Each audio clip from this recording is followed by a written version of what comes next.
It is time for dinner at my in-laws' house. My sister-in-law, who had been away for some time, had finally returned home and joined us at the table that night. The food was set out in front of us, and I watched as my mother-in-law, father-in-law, and sister-in-law picked up their utensils and enjoyed the meal. Then, my sister stopped and stared at me. "Aren't you going to eat anything?" she asked. And without hesitation, I responded, "No, I'm the wife. The leftovers will be sufficient for me. Isn't that correct, mother-in-law?" My sister-in-law was in disbelief. Her mother was more concerned with the food than what I was saying. My sister-in-law had come to view her mother with hatred. My name is Kate. I'm a stay-at-home mom who juggles a part-time job, managing the house, and raising my child. My husband is frequently away on business trips, so I am left to manage things alone. Of course, I can't complain. We're in love, and he earns enough money to keep the house in good condition. My main concern has always been my mother-in-law, who lives within walking distance. She often calls me over insignificant things. "The laundry's piled up, so come and wash it for me," she'd say. "In the garden, grass has sprouted. In front of the station, there's a new cake shop."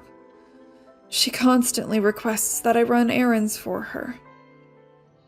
It's only natural to need help at times.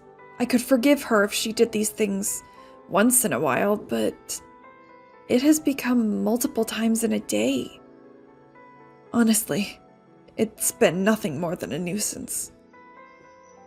I wouldn't mind assisting my mother-in-law if she had a health problem or some other reason that would prevent her from doing these things on her own.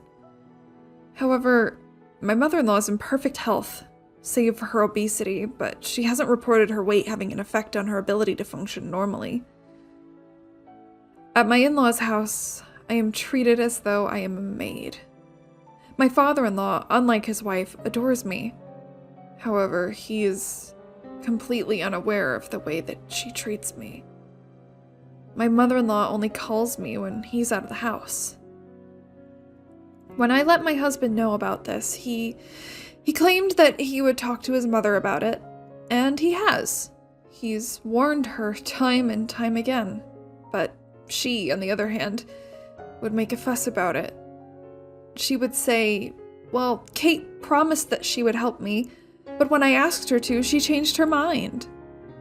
Instead of expressing regret, she would cry and claim that I hated her, and that she was the real victim.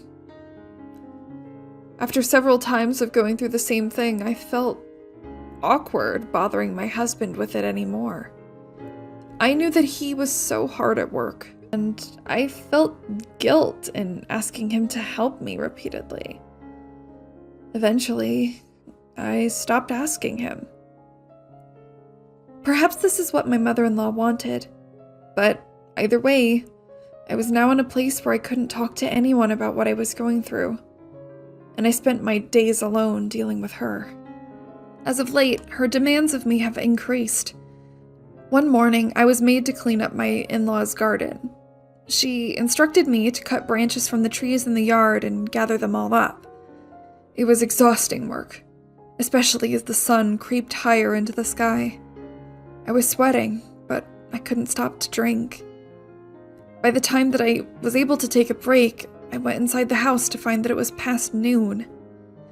My mother-in-law was laying on the sofa in the living room. She was completely relaxed, watching TV and eating chocolates. Her t-shirt was covered in wrappers. "I'm hungry. Make something for me from whatever's in the fridge," my mother-in-law ordered me, not taking her eyes off the television. I sighed. As I walked into the kitchen, I laid eyes on the mountain of dishes that had piled up in the sink. "You'd better get started. My friends are coming over tonight, and I want the whole place to be absolutely spotless. There's no time to dither," she continues as she devours more sweets. I asked her to assist me, even just a little, but she didn't care to respond. When she was uncomfortable with what I said, she would pretend as though I was not even there. Soon enough, I cleaned up the dishes and prepared fried rice for the both of us to eat. I set the table for the meal and placed both plates onto it. "Fried rice? Again? Can't you think up anything else?" Even though she complained, she began to eat her meal with gusto. I too was starving. But I was hoping that my husband had messaged me, and I checked my phone before eating. By the time that I had put my phone back down, I was shocked to discover that the plate I had placed in front of me had vanished. My mother-in-law was devouring my meal. She had already finished her own. "That is my food, ma'am," I said aloud. By this point, however, my mother-in-law had already consumed more than half of it. "I'm still hungry. It's your fault that you only cooked a small amount of food. You're just the wife after all.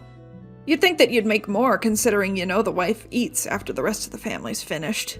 But no, you don't even comprehend that."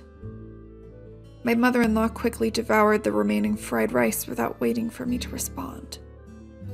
There was nothing left. No rice, no vegetables, no meat. Nothing at all. "Now, start cleaning up," my mother-in-law said. "My friends will be here soon." With that, she got up and marched back to the sofa. With a loud tear, I heard her open a bag of chips, spilling pale yellow crumbs onto the rug beneath her. I vacuumed the floor silently. As I'm watching the machine suck up the potato chip crumbs, I can't help but imagine the vacuum cleaner as my mother-in-law, sucking up every bit of food and every last ounce of my dignity into a cyclone until nothing is left behind. I tried my best to relieve my hunger with water as I cleaned up as I'd been asked. But the thought was clear in my mind. I swore to myself that I would never help my mother-in-law again. No matter how much she would beg and plead, I would never assist her again. If she wanted a maid who she could tell what to do, to the point of commanding her not to eat, she could try and pay for one. As for me, I couldn't do it any longer. I would not return to help her. Or so I thought. Things changed dramatically soon after that day. My father-in-law had passed out at work, and in order for him to recover, he needed nursing care. Unlike his wife, my father-in-law had always been a thoughtful and caring man. From the time I was introduced to him all those years ago until now, he'd always been kind to me. "I had assumed that you were going to provide us with a grandson. I was foolish to think that you would give us an heir. Absolutely foolish." When I was pregnant with my first child, my mother-in-law would say these things to me. But my father-in-law would chastise her. He silenced her when she complained about our living situation while we were building our own home. He was always concerned about how I was doing, and always offered his skills and advice to us when we needed it. When I learned that my father-in-law had fallen ill, I knew I had to act. I put on my coat, and I was determined to offer the same care in return. But the phone rang. It was my mother-in-law. "You wicked wife! When were you going to show up and help me care for my husband? Don't you care at all? How ungrateful!" I tried to tell her that I was on my way there, and that I was going to go even if she hadn't asked me. I could hear her start to continue her yelling, but I hung up the phone. I was already worried enough about what my future would look like. If taking care of my father-in-law meant bearing this burden a bit longer, I would do it, I thought. I went to my in-law's house to assist with his care. As expected, my mother-in-law didn't seem to take his care very seriously. After his flare-up at work, my father-in-law had become partially paralyzed on his right side. He's maintained some of his autonomy and can use the bathroom on his own, but he required assistance with meals and bathing. Since this meant he needed care throughout the day, I would drop my child off at daycare and go straight to my in-laws' house.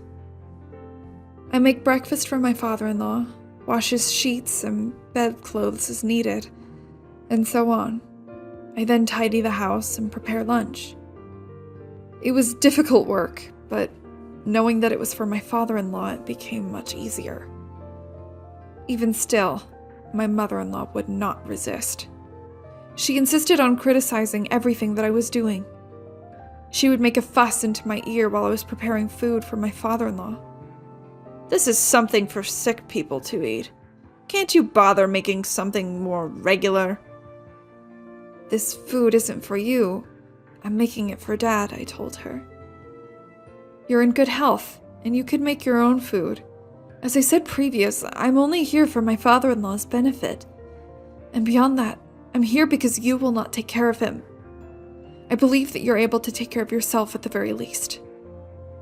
How rude! Do I need to remind you that I have the right to leave this house whenever I want? I don't care what happens to him. That all will be your problem if I leave. Make me dinner. Her rage bore into me, and mine was swelling in my chest, but she was right. I couldn't risk forcing her to leave. Every care facility in the area was completely full. Even the wait lists were long. As things were, I couldn't be the sole carer for my father-in-law full-time either. Despite my resentment and desire to rebel against this woman, I had no choice but to submit and make food for her. She devoured it instantly. "Oh, I'm so full," she exclaimed. "Here are your leftovers to eat." My mother-in-law slowly laid down on the low sofa, leaving me to eat. My gaze moved to the pan, inside which there were only a few pieces of cabbage and a handful of noodles. Not enough to feed an adult. Not enough to feed a child. It was pitiful, but I didn't want to waste the food, so I ate it on a small plate, as though it would make the food appear larger. Of course, it was completely insufficient. I ended up eating a sandwich I had brought from home before I finished folding the laundry and made my way to my father-in-law. I noticed that his face was red, eyes wet with heavy tears. "I'm so sorry," my father-in-law said. He must have overheard what happened in the kitchen. I asked him to be sure. My poor father-in-law. He nodded his head yes, and the shame in his expression was too much to bear. "It's because I've become so ill," he said. "That's why she's treating you so poorly." No, I softly assured him. "Please, you've been very good to me, treated me as though I were your own. I could never see you as a burden now, and you're not to blame for any of this." He nodded again in response, thanking me. I felt sorry for him when I saw him like that. That very night, I received a phone call from my husband's sister. I'd only met her a few times before. My sister-in-law lives with her husband in another state. She and my mother-in-law don't get along well, so she doesn't visit very often. "I'm sorry, Kate, for all the trouble. I should go home to my parents' house right away, so that I can be the one taking care of my father," she explained. It had appeared that she had heard about my father-in-law's condition, and that she called me once she discovered I was the one taking care of him. On the other end of the phone, she apologized profusely. I told her that I was merely doing what her father would have done for me, and that I hoped she didn't mind. However, my sister-in-law seemed concerned with something else. "My mother, she began. "You've had quite a rough time there today, haven't you, Kate?" My sister-in-law, like my father-in-law, is wise. She likely knows that my relationship with my mother-in-law has been strained since I've been spending more time taking care of him. I really do appreciate her concern. Though it makes me wonder. My father-in-law, my sister-in-law, and my husband. They are all such kind people. Why is my mother-in-law so cruel? I couldn't help but become curious. Yes, I'm fine for the time being, though. I let the conversation drift, but my sister-in-law seemed to sense the pain in my voice. After a few moments of silence, she said, "I'll be returning home at the end of the year. I'll let my parents know, so you don't have to worry about it any longer, Kate." To be honest, I was exhausted. Housework, childcare, part-time work, and caring for my father-in-law every day. It was enough as it was. But also preparing food and cleaning for my mother-in-law, listening to her words, full of hate and disappointment. I was feeling trapped. If something hadn't happened soon, I would have broken completely, so my sister-in-law's words were very reassuring to me. Until then, though, my mother-in-law remained the same. No, in fact, she was getting worse. As the end of the year approached, she would tell me to clean the kitchen, exhaust fan, wash the screen door, and complete other bothersome tasks. She never took into consideration that I had my own house to tend to as well. It was like my life outside of her didn't exist. I wouldn't have time to prepare a dinner for us all on New Year's Eve with my cramped schedule, so I spoke with my husband and we decided to order it online. What a waste of money, I thought. If you're going to be someone's wife, you ought to know how to at least make food. What are you good for? Of course, my mother-in-law was not pleased. "You're a wife too," I wanted to scream at her. But I couldn't. I didn't want my father-in-law to overhear us arguing. I didn't want him to think that this was all his fault. I managed to calm her down by promising to prepare the New Year's Eve meal myself. My sister-in-law arrived at the house on New Year's Eve. She was alone. "Oh, it's your first time home in years, and still you have nothing to show for it. You're all alone now. Whatever happened to that pathetic husband of yours? Did he divorce you for taking his place as man of the house?" My mother-in-law hurls insults at her daughter without even saying hello. But when I saw my sister-in-law, I felt that familiar presence. It was as though I was looking at my own reflection as I saw her calmly respond. I couldn't bring my beloved husband here with me. I couldn't bear you being as cruel to him as I knew you would be. Anyways, I came home to see my father, not you. After saying this, my sister-in-law quickly departed into my father-in-law's room. At this rate, the New Year's dinner was not going to go very well. I had made a few dishes, but by dinner time, those dishes were more lively and pleasant than the people present to eat them. The only sound that I could hear in the quiet living room was a pot simmering softly. I served my father-in-law some food. My mother-in-law began to greedily eat the boiled meat on her plate as if on cue. My sister-in-law only looked on coldly. My husband had been attending his company's end-of-the-year party, and he wasn't with us on that night. Had he been there, the atmosphere might have become tolerable or even upbeat. He always brought that to every room he entered. I was wishing for this as I hopelessly assisted my father-in-law the best that I could. "Kate, why aren't you eating?" My sister-in-law turned to me. I was seated at the table, yes, but only for my father-in-law. There were no plates or utensils available for me. She must have been perplexed, but this had been my life for some time now. I smiled through my pain and told her, "Don't worry, I am the wife after all. A wife must be content to have the leftovers once the family's finished." My mother-in-law nods to my sorrowful words. My stomach aches. "Right you are," she said, her words muffled by the food that she was actively eating.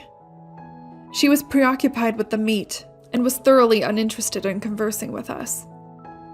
I was curious how she could act like this and still have no shame. Disgusted by her attitude, I made a sarcastic remark. "Though, you are a wife as well. Why are you eating now? The family's not yet finished." Before my mother-in-law could react, I was surprised to see my sister-in-law stand. "Mama will need to eat a lot of meat while she still can. She won't be able to eat such expensive food if she's kicked out of the house." My eyes widened. My sister-in-law presented his document. A single packet of papers that would change everything. They were divorce papers. My father-in-law appeared to be in on all of this, as I watched the two of them make eye contact. At last, my mother-in-law's hands came to a halt. "Father's divorcing you because he's finally run out of patience. He's been accepted into a very nice care facility and is planning on selling this house as soon as he's moved in." My mother-in-law nearly spat out her dinner. She hurriedly swallowed her mouthful and looked at her husband and daughter. "If you dare do something like that, you'll have hell to pay in alimony." Her face was turning red as she yelled her threat. "I'm afraid that's not going to be an issue. If you insist, though, we can take you to court over it. We have ample evidence of your disregard for the needs of the family and the neglect of your husband." My mother-in-law was enraged, but when the word court was mentioned, her attitude swiftly changed. I'm sure she's well aware what her disadvantage would be if things came to that. "I'm sorry for everything." It was as though she was a different person. She whimpered and kneeled on the spot, begging for forgiveness. My sister and father-in-law, on the other hand, had nothing to say to her pitiful display. She kept apologizing, but there was nothing that she could do. All of us in that room knew that she was in the wrong. "You'd better get started signing these papers. Once you're done, you can pack your things and leave the house." My sister-in-law was relentless. The years of abuse had welled up within her, and she would not back down on her demands. My mother-in-law would be packed and gone, leaving her alone in the freezing New Year's weather. It had seemed that my mother-in-law was also abusing my father-in-law on a daily basis. She would berate him, telling him that he was worthless, and that she wished that he would have just passed away instead of becoming such a burden. My father-in-law was very smart. He kept track of her daily outbursts and organized them with the help of my sister-in-law. The data that they had both accumulated was crucial in fighting their case in court. By the end, the claim was settled by offsetting it with a share of property, leaving my mother-in-law homeless. She currently lives in a rundown apartment and is working part-time to get by. She has become a different person in her struggle. She hasn't been able to afford many nice foods and has lost much of her weight. But she is even less healthy now than before. My father-in-law now spends his days living in a luxury nursing home, run by a friend of my sister-in-law. They see to it that he is not only healthy every day, but happy too. He's made friends with many of the other residents. I pay him visits at least once a week. His progress has been astonishing. Thanks to his rehabilitation, he's regained more movement in the right side of his body. He smiles more frequently, laughs more. It's wonderful. I have made a friend too. My sister-in-law and I have become close, and we communicate often. We both want, more than anything, to keep supporting my father-in-law as best as we can. We will treasure the peace that has finally come to us.